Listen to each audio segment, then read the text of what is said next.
সবার জন্য সুখবর। আজকে সবাইকে গরম থেকে বাঁচার জন্য একটা টেকনিক শেখাবো। আসসালামু আলাইকুম, সবাই কেমন আছেন? আশা করছি সবাই ভালো আছেন। চলুন আর দেরি না করি, প্রথমে আমি একটা চার্জার ফ্যান নিলাম। এই ফ্যানটা যার যার ঘরে আছে চার্জার ফ্যান যেই কোম্পানিরই হোক সমস্যা নাই, তবে চার্জার ফ্যান দিয়ে এই কাজটা করা লাগবে। প্রথমে আমি চার্জার ফ্যানের পাখাতে পানি ছিটিয়ে নিয়েছি। এবার এই ফ্যানটা আমি ফ্রিজের সামনে কতক্ষণ ধরে রেখেছিলাম। পানিগুলো হালকা হালকা বরফ হয়েছিল। এরপরে আমি ওইখান থেকে নামিয়ে ফ্যানটা হয়ে গেছে ওকে ডান। তবে ডিপ ফ্রিজ হলে বেশি ভালো হতো, যেহেতু আমার বাসায় ডিপ ফ্রিজ নাই। অবিশ্বাস্য একটা টেকনিক।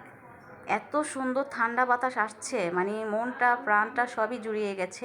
এভাবে সবাই যদি চার্জার ফ্যানের বাতাস খান খুবই ভালো লাগবে, দেখবেন গরম ক্লান্তি এসি লাগবে না, খুবই শান্তি পাবেন।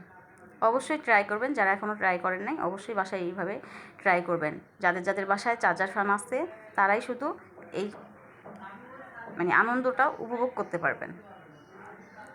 তবে শুধু চার্জার ফ্যান দিয়ে, সিলিং ফ্যানে ভুলেও করতে যাবেন না, তাতে প্রবলেম হবে।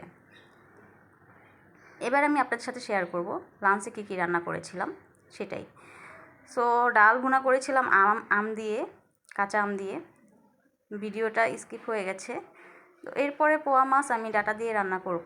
ভেজে নিয়েছি প্রথমে, তারপর হচ্ছে পেঁয়াজ কুচি, মরিচ কুচি, কাঁচামরিচ কুচি, এগুলো এখন ভেজে নিব।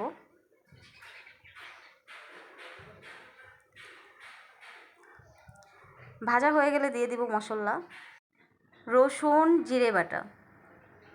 এই দুইটা মশলাই আমি ইউজ করব, বাটা মশলা। আদা বাটাটা মাছের তরকারিতে ভালো লাগে না, তাই ওইটা আমি দিই নাই। এরপর হচ্ছে পরিমাণ মতো লবণ দিয়ে ভালোভাবে মশলাটা কষাবো। কষানো হয়ে গেলে দিয়ে দিব পানি। দেখতেই পাচ্ছেন পানি দেওয়া হয়ে গেছে। এবার আমি এক এক করে হলুদ গুঁড়ো, শুকনো মরিচের গুঁড়ো, ধনিয়া গুঁড়ো এগুলো দিয়ে ভালোভাবে কষাচ্ছি। আর একটু পানি দিচ্ছি, যেহেতু মশলাটা দিতে দিতে শুকিয়ে গেছে, তাই ভালোভাবে কষানোর জন্য একটু পানি দিয়েছি। এবার এই পানিটা শুকানোর আগ পর্যন্ত ওয়েট করেছিলাম। দেখতেই পাচ্ছেন এবার আমি ডাটা, বাসলইটটা যেটা বলে আর কি ডাটা, সেই ডাটাটা এবং একটা আলু কেটে দিয়েছিলাম। আমি আলু বেশি খাই না এবং আপনাদের ভাইও আলু বেশি খায় না, তাই একটা আলুই দিয়েছি। দেখতেই পাচ্ছেন তরকারি কালারটা জাস্ট ওয়াও হয়েছে। এবার এই তরকারিগুলো ভালোভাবে কষিয়ে পানি দিচ্ছি। পানির পরিমাণ একটু বেশি দিতে হবে, কারণ ডাটাটা সিদ্ধ হইতে একটু সময় লাগে। তাই এই মাছগুলো ভাজতে গিয়ে এক পিস মাছ ভেঙে গেছে, সমস্যা নেই। এবার আমি ঢেকে ঢেকেই ডাটাগুলো সেদ্ধ করবো, যেহেতু ডাটা সেদ্ধ হইতে সময় লাগে। ডাটা সেদ্ধ হয়ে গেছে, এখন আমি দিয়ে দিয়েছি ভাজা জিরের গুঁড়ো এবং ধনিয়া পাতা। এই গরমে বেশি বেশি সবাই পানি খাবেন, ফুড জাতীয় জিনিস খাবেন, ঝোল জাতীয় তরকারি খাবেন। নিজের পরিবারের যত্ন নেবেন এবং সবসময় ভালো থাকবেন। দেখতেই পাচ্ছেন তরকারি কালারটা জাস্ট ওয়াও হয়েছে।